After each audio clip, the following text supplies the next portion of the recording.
I've been wanting to make this video for a while, ever since the channel was created in fact, and it surrounds the ever-begging question of would you survive an apocalypse?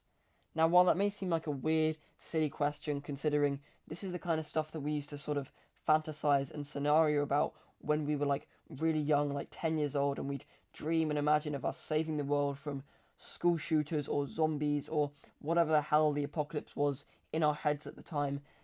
It may seem stupid, but I'd like you to dwell on this because I feel this question goes a lot deeper than this. And for the rest of this video and maybe 5 to 10 minutes after, I just like you to kind of think about what I'm actually saying and asking here. Because you can imagine the types of people that would actually survive an apocalypse, stereotypically. I mean, if there is a nuclear fallout apocalypse and bombs are suddenly getting dropped on our cities and towns, it's unlikely that if you're in that city or town, you're going to be able to survive, and it's kind of more of a chance of luck at that point. But realistically, you can almost imagine the type of people that would survive and that would fall off in like an evolutionary sense. A Gen Z TikToker that spends all day in their room and doesn't really like go outside all that much, records TikToks and watches TikToks all day, is quite unlikely to be able to survive an apocalypse. And while it may be potentially possible, it's like the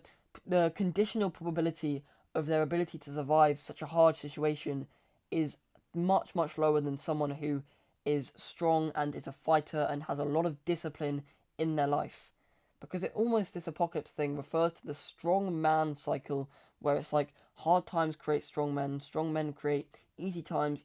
create weak men, and weak men create hard times, and so on and so forth. And it kind of relates to that, as in the apocalypse is the hard times, and the kind of strong men, or the strong people in general, are just like whittled from the people that really haven't experienced all that much discomfort inside of their life. So I just want you to ask yourself, as I did at the start of the video,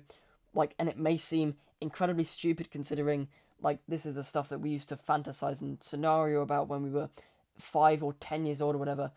but would you actually be able to survive such a harsh situation if hard times fell on your family and an apocalypse was starting, there were zombies roaming the streets, or like whatever the hell happened?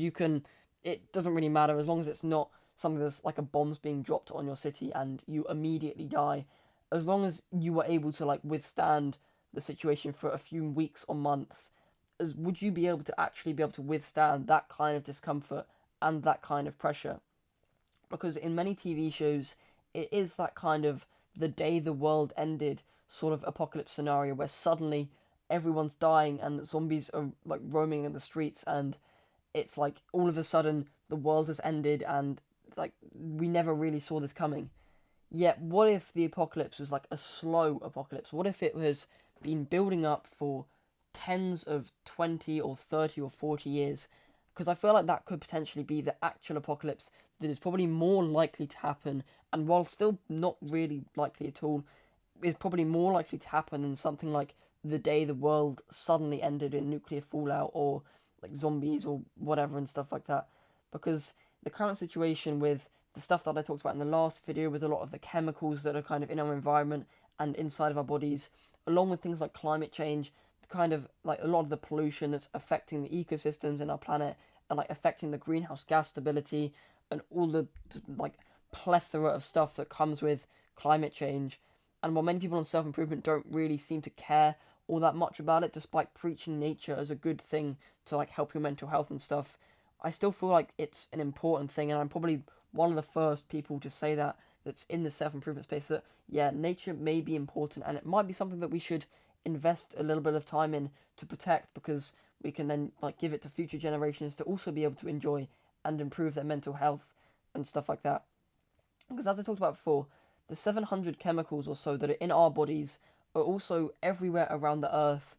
and the amount of pollutants and toxic chemicals that we are emitting onto the planet's atmosphere, and this comes into like our breath and our bodies and stuff like that. This stuff happens every day, and eventually there may end up being a tipping point where we do kind of experience something like the day the world ended, but it would almost be like this has been building up for years upon years upon years, and we still are experiencing hard times now due to the amount of like pollutants and greenhouse gases and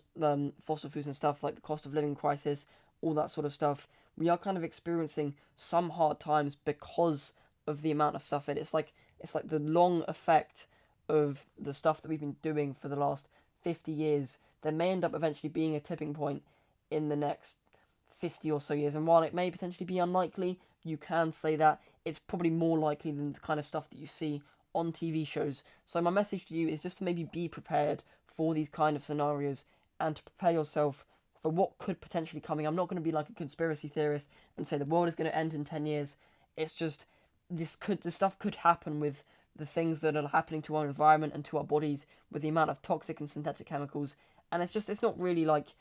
um like fear mongering and all that stuff. I just want to warn you and help you out and to make sure that you are prepared just in case this stuff does happen. And for real, you're probably going to want to develop yourself as a person anyway, because everyone's going to experience discomfort in their life, even if it's not an apocalypse, even if it's not in the form of